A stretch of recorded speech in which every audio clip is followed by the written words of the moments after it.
Hey guys, so this is just a little introduction to TES 3 MP, which is a new hot off the press project where someone's basically taken OpenMW and forked it and added in a bunch of networking code to make it multiplayer capable. So this is some footage I recorded with my brother Joel. Hi. This is Joel.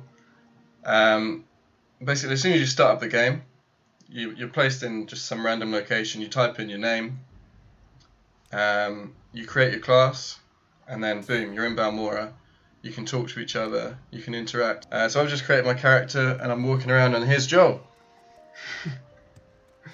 The reason it's saying not implemented there is because I press space, and I guess maybe one day that will open up a trading window or something, but at the moment it's evidently not implemented. So yeah, the weird thing is when you go into a container or something like that, or into the menus, the game doesn't pause.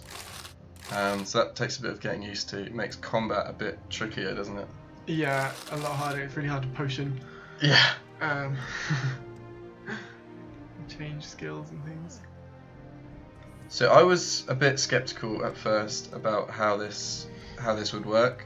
I wasn't sure if it would be well implemented, but honestly, I was really impressed. So here Joel's dropping some armor, I'm picking up the armor. Yeah, what did you think? Yeah, it was really, really good. It's nice to be able to play with people. Obviously the world's so big, so you do have to kind of coordinate if you actually want to see other people as well. Yeah. The chances of you bumping into each other are pretty slim. So what's happened here is I've gone into the Mages Guild.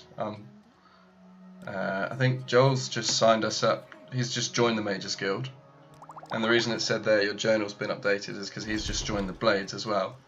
So whenever someone joins a faction, that's like synchronized, so you both have the same faction memberships. Really convenient, because if you ever struggle to advance in a faction because you don't have the right skills, it helps because the other person can have them. Yeah, so all your journal is shared, which is pretty neat. Here we're just on our way to, I'm going to say it wrong, but Arkngthand, that first Dwemer ruin where you get the puzzle box. Endlessly jumping. Endlessly jumping, as is standard. So when you rest, the interesting thing is your client simulates resting for the full period of time, but as soon as you wake up you snap back to server time. So here, we've both rested, but when Joel's rested he's got an assassin spawning. So we just kill him. I evidently can't shoot to save my life. Can't hit with a sword either, but eventually I'll whip out some magic and you'll see the results. It was lucky we never had two assassins at once, because that could have happened. Yeah.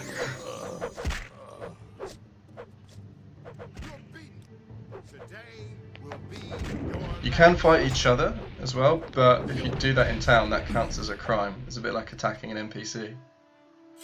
So here, I think I just take all the loot.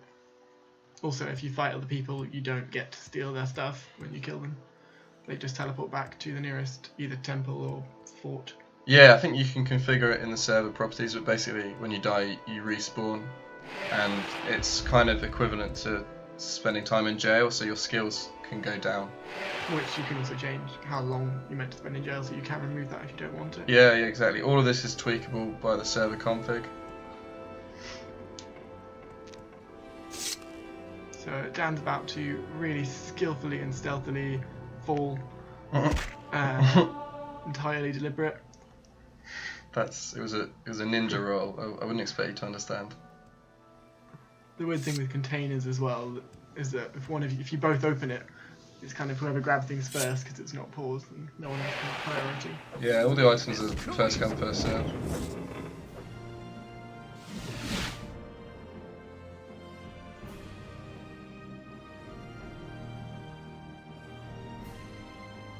So I think what happened there was I used Armed Civvy Intervention to teleport back to the Balmora Temple, forgetting that Joel didn't have that spell, so I just left him behind in the ruin.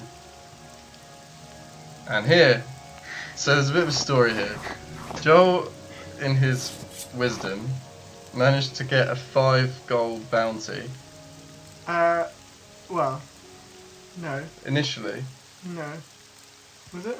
You got a 5 gold bounty and accidentally talked to a guard Yeah, no. who confiscated all your stolen goods, which you then stole back out of the evidence chest, which landed you like a death warrant. So Joel basically had a death warrant, couldn't go near any major towns because the guards would just mince him. So I had to basically sell his stolen goods for him so that he could then pay off the price that was on his head. Okay, so this is after selling all those goods, I've headed back to Balmora. Joel's snuck into the South Wall Corner Club without getting killed. Although you can see the guard nearby. The guard's just waiting for him. So I just drop a stack of money.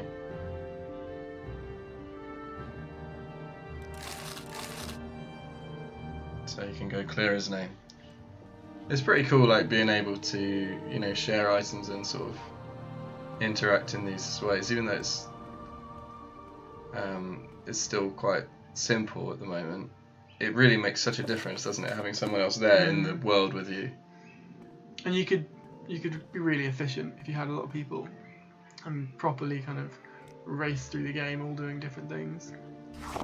Yeah, so there's a couple of modes that I've heard discussed. One is Battle Royale, where everyone on the server basically gets spawned in a random location, and you've got, I don't know, 20 minutes to arm yourselves, and then you're all teleported into an arena or something, and you've got to basically kill each other, and it's last man standing wins.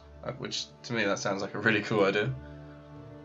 But also it'd be cool to have a bunch of players on the server and see how quickly you can, you know, beat the main quest together. Maybe have 2 teams, you're both playing on, each team's on a different server, you're racing to finish the main quest.